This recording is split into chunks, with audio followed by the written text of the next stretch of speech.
Welcome to the Sunday service for the Unitarian Universalist Church of Pensacola. Our gathered congregation represents the area along the Florida Panhandle and the Alabama Gulf Coast. However, today you can join us from anywhere, and we are so glad to have you with us. I'm Reverend Alice Silty, and it is my honor to serve this congregation as minister, and a true pleasure to serve a congregation whose mission is to celebrate diversity, strive for justice, and inspire love. As always, we begin our service with the lighting of our chalice and music for centering with Denise D'Angelo.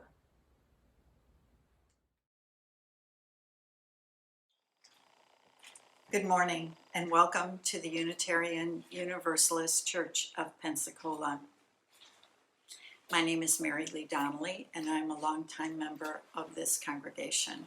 We are glad that you're here this morning. The chalice lighting words are by Alice Anachenka Naisman. In a time of uncertainty, when everything around us is changing constantly, each day, new developments, rising numbers, changing guidelines, when the world we live in seems upside down and topsy-turvy, we light our chalice to remind ourselves of our grounding in our faith. We remember that the flaming chalice came into being as a beacon in World War II, a secret symbol that offered help. In the midst of it all, we wrap ourselves in the warm light of a familiar flame, a reminder of the strength that emerges when we come together in community.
Opening words this morning are by the Buddhist monk Thich Nhat Hanh. Breath is a tool. Breath itself is mindfulness. The use of breath as a tool may help one obtain immense benefits, but these cannot be considered as ends in themselves. These benefits are only the byproduct of the realization of mindfulness.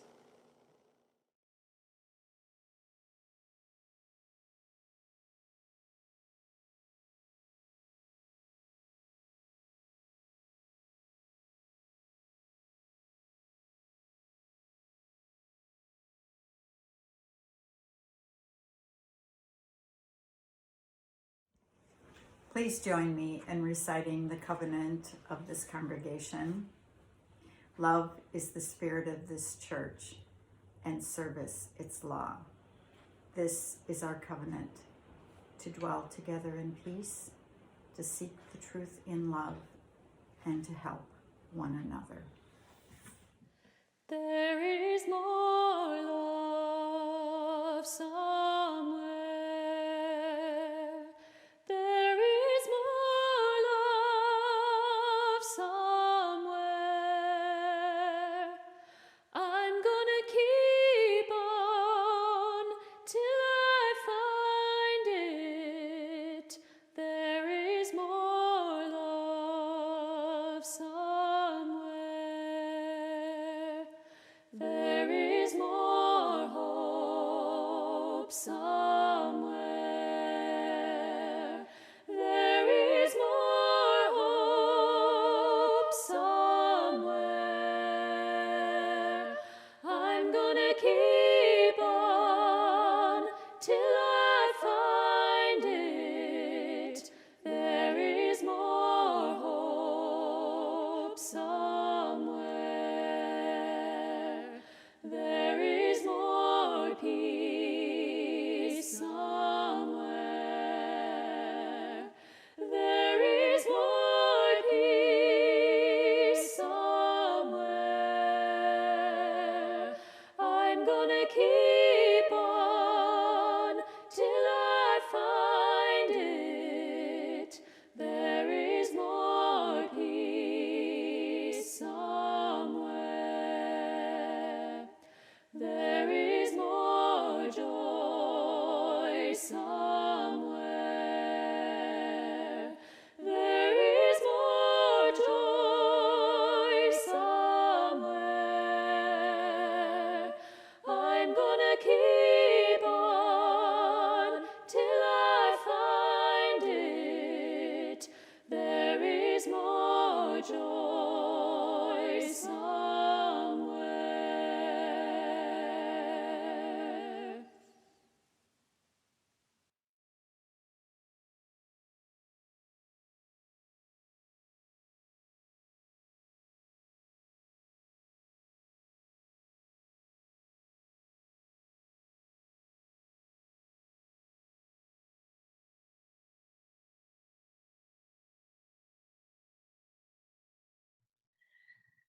I'm Connie Goodbread. I am one of the co-leads of the Southern Region staff team of our association. I live in Palm Harbor, Florida. And I'm Reverend Carlton E. Smith. I'm with you from Holly Springs, Mississippi, and I too am a member of the Congregational Life Team for the UUA Southern Region. We're going to begin this morning with our covenant. With hope for a bright future, I come in trust. With love in my heart for all of creation, I come in humility. Seeking justice for all, marginalizing none, I come in open-mindedness. With courage, I come willing to be transformed. With great joy, I come to bind myself to you so that together we can do what I cannot do alone. The line that we are focused on this morning is, with love in my heart for all of creation, I come in humility. And the title of this dialogical sermon we're doing today is Saying Yes to Love. It's taken from a song in our hymnal, which is called Just As Long As I Have Breath. And there's a line in that song that says, tell them I said yes to love. And so that's what we're doing today. And we're continuing in the series of dialogical sermons because we believe in the power of conversation to be a manifestation of the divine and to our deepening understanding of each other. And that God, if we do believe in God or spirit, lives inside of our being in relationship with one another as expressed in dialogue. So here we are. So Carlton, several years ago, there was a person on the New England staff. His name was Doug Zelensky. And he and I were trying to write, and I'm not sure whether this was going to turn into a book or even maybe a series of workshops, but we had an outline that we had titled the Unitarian Universalist Primer. So it was going to be the basics of the theology and the foundation of Unitarian Universalism. And he said this brilliant thing at the very beginning of one of our discussions. And it was that Unitarian Universalists are held accountable to love, not sin. That we believe that we are born out of love, not out of sin, and that we are accountable to the love that we bring into the world, the amount of love that we amplify in the world. And I just thought that was such a beautiful way to look at this. And I told him at that point, I'm going to repeat this everywhere I go. And he said, great, just give me credit. So it was Doug Zielinski who said, Unitarian Universalists are held accountable to love, not sin. And so as a foundational aspect of the discipline that is Unitarian Universalism, you and I started talking about this particular transcendent value of love. And I went directly into the different Greek definitions of the kinds of love. And you said this wonderful thing about love, and it was just so beautiful. I was wondering if you could repeat your definition for us here. Yeah, for sure. And in my mind, and I was in part of a training many years ago in which love was defined as granting being to another person, fully accepting them for who they are and who they are not.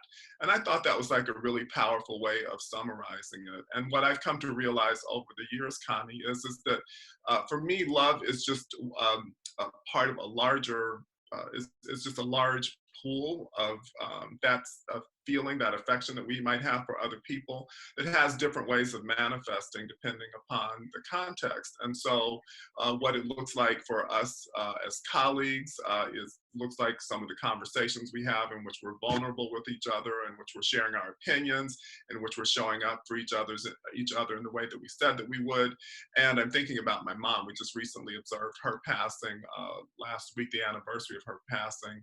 And the way it looked like when I was with her was looking like combing her hair or, giving her a pedicure or something like that. And so, which is appropriate for that context, for where she was in her life at that time. And so that's the way I look at love. It's like there's the same essence, but it takes on different forms depending upon how we are situated and what relationships we have with the people that we're expressing that love to. So that's one of the things that stands out for me as we're in this conversation about what love means and what it can be. I think that's amazing. I was doing a workshop some time ago, this is quite a long time ago, in which I was talking about covenant, and I was talking about love being at the heart of every covenant that we make with one another. And a man in the workshop raised his hand and said, I'm sorry, I'm really having a hard time following what you're saying because you keep using the word love. And I said, okay. And he said, I'm a scientist and I don't believe in love. It's just a chemical exchange. And I was amazed by that statement. And what I ended up saying back at the spur of the moment, because you're taken aback by somebody saying something like that. And I said, but thinking is just a chemical exchange and electrical impulses. Do you believe in thinking? So I'm reminded of an Einstein quote, where Einstein said there are only two ways to live your life. One is though nothing is a miracle, and the other is though everything is a miracle. And Einstein went on to say that I choose that everything is a miracle. So I did end up saying to this man, don't you think that I like magic as much as miracle? So I used the word magic. Don't you think it's pretty magical and amazing that we have formed evolutionary in an evolutionary way, in a transformative way, where our chemicals align so that we can have the euphoric feeling, the deep, sweet feeling, the amazing feeling that is body, mind, and spirit, that's all encompassing in us, that we have defined as love. Don't you think that's pretty amazing? And he did stop and think about it, but I think we struggle with our intellect sometimes, trying to um, come to an understanding of something that is as difficult and as deep and as all encompassing as love. You used in the last, in your definition of love, you used this amazing word that I wish you'd flesh out just a little bit more, and it is vulnerability. So you talked about the fact that we're vulnerable with one another. And we on the Southern Region staff talk all the time about vulnerable leadership and what that actually looks like. Would you talk a little bit more about vulnerability and how you see that playing out and how it is attached to love? Yeah. So when I think of being vulnerable and what its relationship is to love, is that being a loving person requires vulnerability. There's no way to be that accepting of another person without exposing oneself to the risks that come with that. And I believe it's just so important to be mindful of what comes with being vulnerable. So that's to say that it's while I don't think it's wise to be vulnerable with everyone under every circumstance, and to have that kind of flexibility to know, okay, so this is someone that I can be vulnerable with, and this is someone I would choose not to. There are some people that we can love up close because they have good boundaries and we have good boundaries, and there are some people we have to love from a distance because boundaries might be an issue for them or for us ourselves. So these are all things we have to pay attention to. And sometimes love can look like having good boundaries. and I think that's especially important for those of us who are involved in congregational life, and maybe those of us who are involved in leadership in a congregation in any event.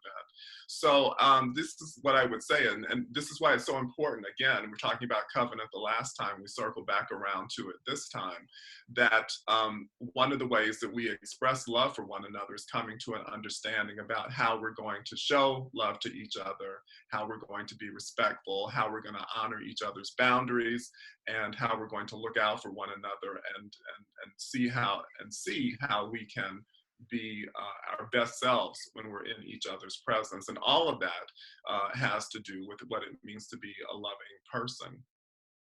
Right. Yeah. And I think also that a lot of times we end up struggling with these concepts, these incredibly difficult things to define, like love, because we've misused the term over and over again.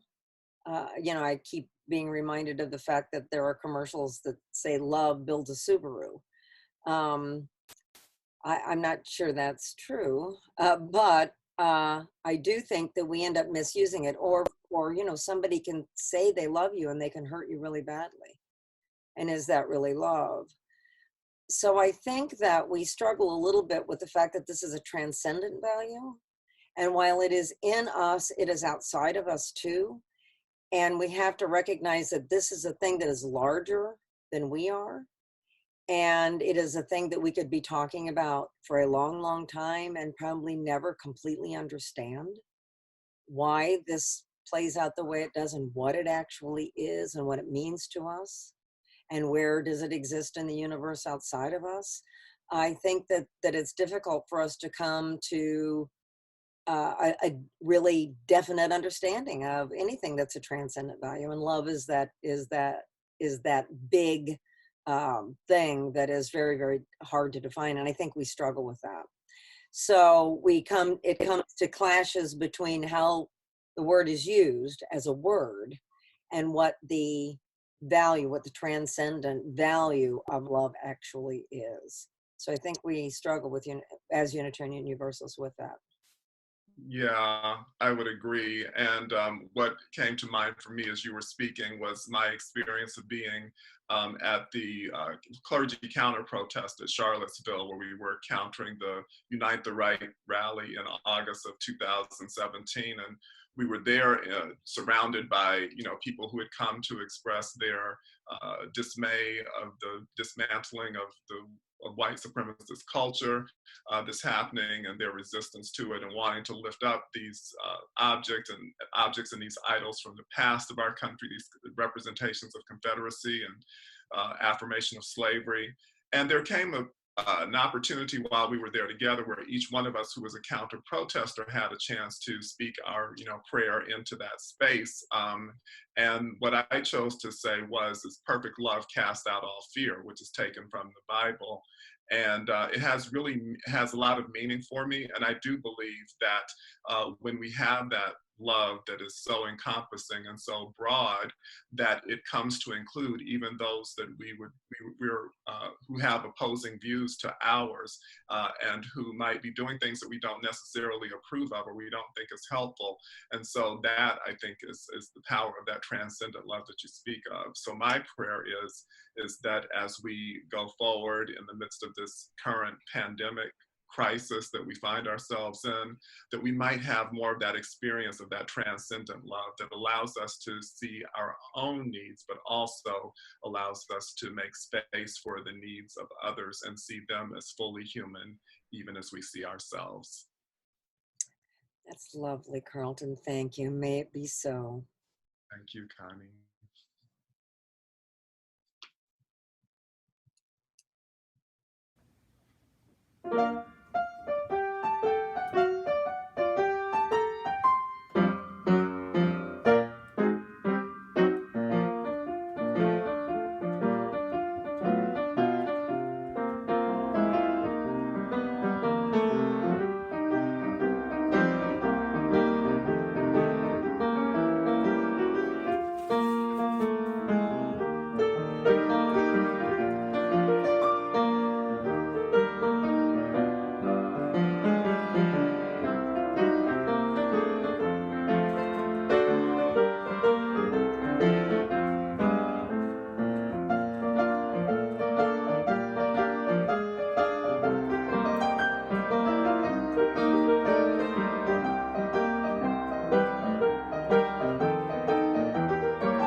Closing words this morning are by James A.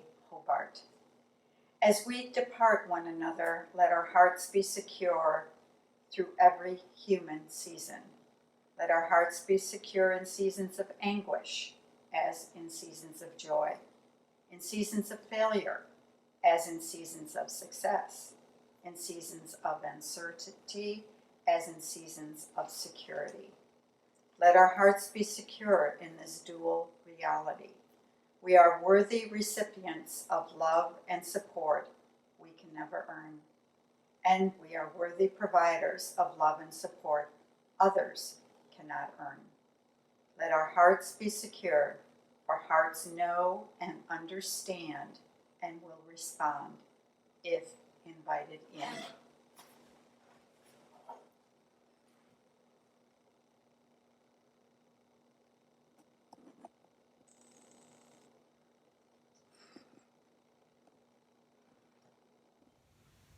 For the beauty of the earth.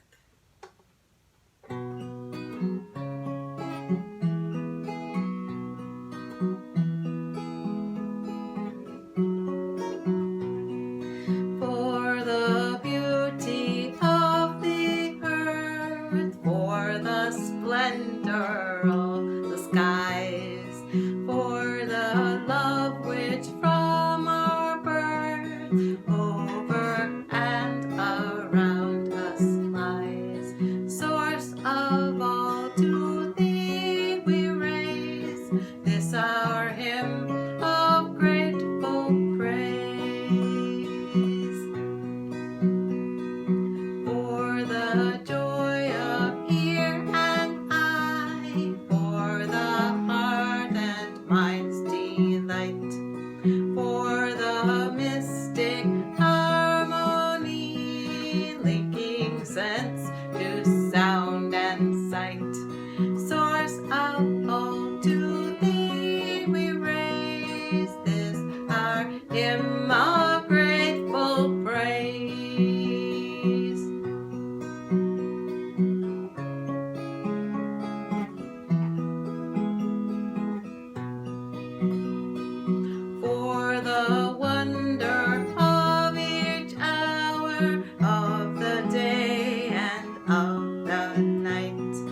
joy of you.